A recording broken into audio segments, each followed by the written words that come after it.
કેમ છો બેન? મજામાં. હવે તમે હમણાં જે અનુભવ કીધો તમારો જે તકલીફનો, એ જરા એક નાનો વિડીયો બનાવી આપણે કે સમજાવો તમે કે શું શું તકલીફો હતી. કોઈ ડૉક્ટરના નામ ના લેશો, પણ તમે જ્યાં જ્યાં ગયા હોય એ જ રાખો.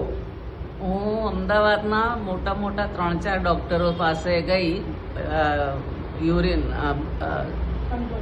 યુરોલોજિસ્ટ પાસે, અને નડિયાદમાં પણ ગઈ યુરોલોજિસ્ટ પાસે.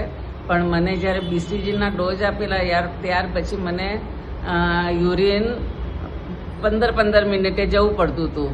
પણ તમારા ત્યાં આવી ત્યાર પછી મારે 1 મહિનામાં નોર્મલ એટલે 2 કલાક આરામથી નીકળી જાય છે. અને હવે તો એકદમ નોર્મલ થઈ ગયું છે કે હું 3 કલાક પણ ના જઉં તો ચાલી જાય છે.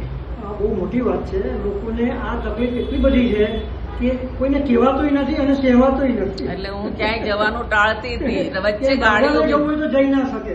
હા, કે ભાઈ રસ્તામાં જતી કોઈ સગવડ ના મળે તો આપણે ક્યાં જશું? મુસીબત એટલે મારે હમણાં ચાઇના જવું હતું તો ના જ પાડતી હતી. હા, બસ બરાબર છે. કોઈને ખબર ના પડે કે આ હુકમ ના પડે. હા, પણ હવે એમને કહ્યું કે હું જઈ શકીશ. હા, બરાબર છે. હા, સરસ. હા. હવે અમે એવું ઈચ્છીએ છીએ કે ચાઇના જાઓ, અને કદાચ જવાની ઈચ્છા હોય તો બીજે પણ જાઓ. હા, હવે હું કઈ પણ જઈ શકું. મને કઈ જગ્યાએ રોકાવું નહીં પડે.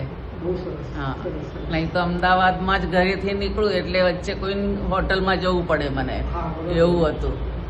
પણ હવે મને બહુ સારું થઈ ગયું છે, નોર્મલ થઈ ગયું.